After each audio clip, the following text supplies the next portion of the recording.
Hello, আজি মই বনাম লোকেল চিকেন। তাৰ কাৰণে লৈছো প্ৰায় 700-800 গ্ৰাম মানৰ লোকেল চিকেন আৰু তাৰ লগত দিম কেঁচা হালধি, কেঁচা জালুক, কেঁচা জলকীয়া, আদা, নহৰু, আলু আৰু এটা পিয়াজ আৰু এটা অমিতা। ইয়াৰ ধনিয়া আৰু এতিয়া বনাবলৈ ৰেচিপিখন ষ্টাৰ্ট কৰিম। গো!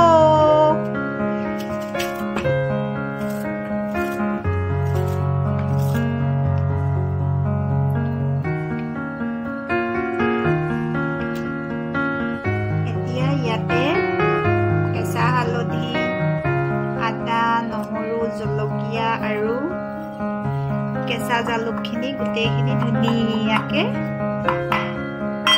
খুন্দি লওঁ।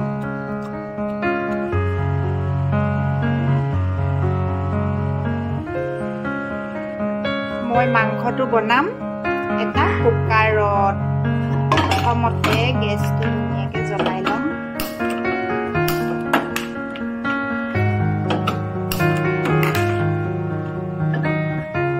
অলপ সময় গৰম হ'বলৈ দিম। কুকাৰটো গৰম হৈ গ'ল। ইয়াতে তেল দিছোঁ। তেলটো ইমানো বেছি নিদিওঁ, বেছি দিলে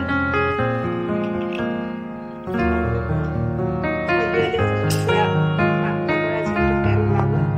এতিয়া তেলটো গৰম আৰু ইয়াতে এতিয়া দিম পিঁয়াজ।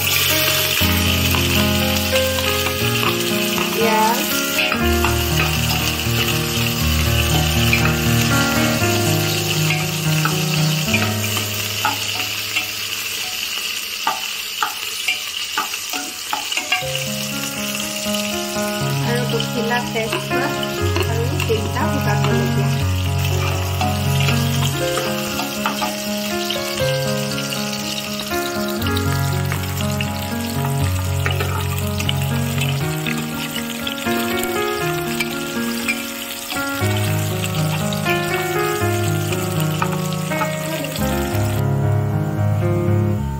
ইয়াতে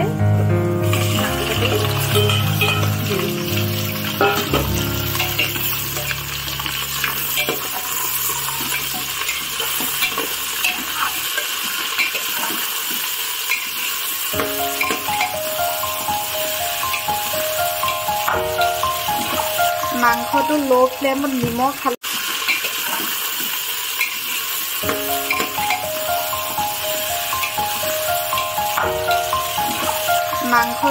ফ্লেমত নিমখ হালধি একো নিদিয়াকৈ অলপ সময় ঢাকি দিম।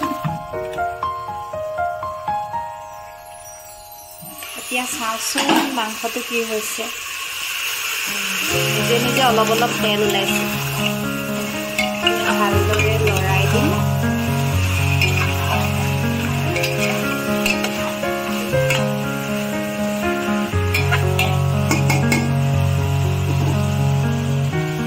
ইয়াত অলপ নিমখ দিম। ইয়াত হালধি নিদিওঁ কাৰণ কেঁচা হালধি দিম যে।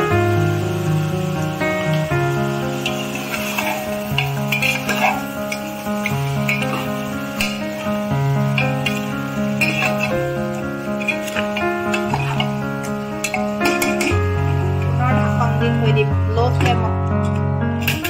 ফাৰ্ষ্টতে হেৰিটো কি হ'ল ন, 10 মিনিটমান লো ফ্লেমত ভজাৰ পিছত এতিয়া ইয়াতে অমিতা আৰু আলু কেইডোখৰ ভালদৰে লৰাই লো ফ্লেমতে প্ৰায় 7 মিনিটমান সিজিবলৈ আকৌ ঢাকনি লগাই থৈ দিম। প্ৰায় 7 মিনিটমান সিজিবলৈ দিয়াৰ পিছত ইয়াতে দিম থৈ দিয়া মিক্স মছলাখিনি।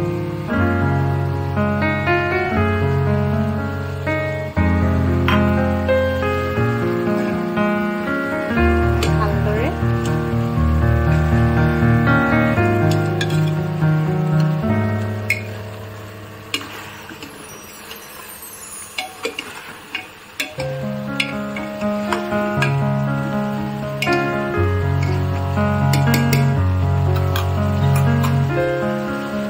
দিয়া হৈ গ'ল। এতিয়া আৰু অলপ সময় গাপ দিম সিজিবলৈ। কেঁচা হালধিয়ে মাংসৰ ৰংটো ইমানেই ধুনীয়া কৰি তুলিছে, বহুত লোভনীয় হৈ গৈছে। আৰু এতিয়া ইয়াতে দিম গৰম পানী।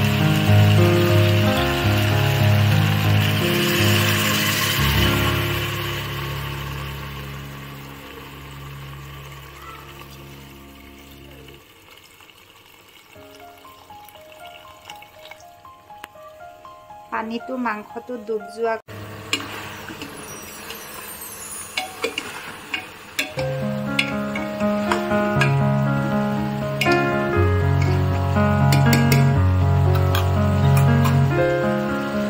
দিয়া হৈ গ'ল। এতিয়া আৰু অলপ সময় গাপ দিম সিজিবলৈ।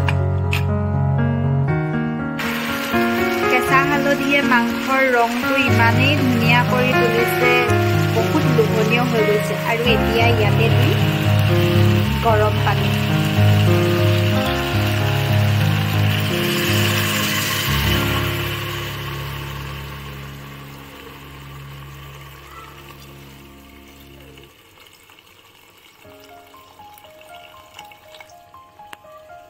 পানীটো মাংসটো ডুব যোৱাকৈ দি দিছোঁ আৰু অলপ লৰাই এতিয়া 4টা চিটি মাৰিব দিম।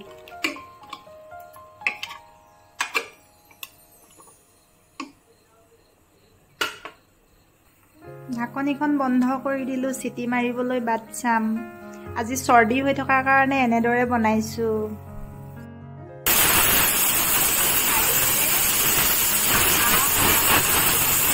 পুৰা ওলাই গৈছে। আৰু 3টা মৰাৰ পিছত অফ কৰিম। তাৰপিছত আৰু কাম বাকী আছে, স্কিপ নকৰিব, চাই থাকক। মাজতে অলপ দেখাই দিলোঁ মিক্স ভেজৰ ভাজি অকণমান,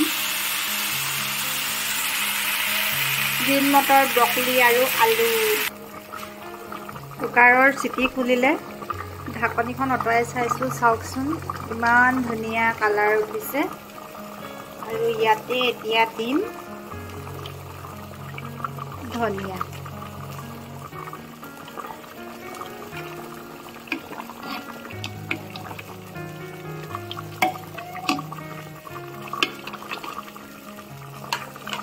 আৰু গেছটো অফ কৰি দিম। সেয়া হৈ গ'ল ৰেডি আমাৰ কেঁচা হালধি আৰু কেঁচা জালুকেৰে তৈয়াৰী লোকেল মুৰ্গীৰ চব্জি। কেনেকুৱা লাগিছে? কিন্তু গোন্ধটো ইমানেই ধুনীয়া আহিছে, মই এতিয়া ৰ'ব নোৱাৰোঁ। মই খাওঁ দেই ফ্ৰেণ্ডছসকল। Bye bye.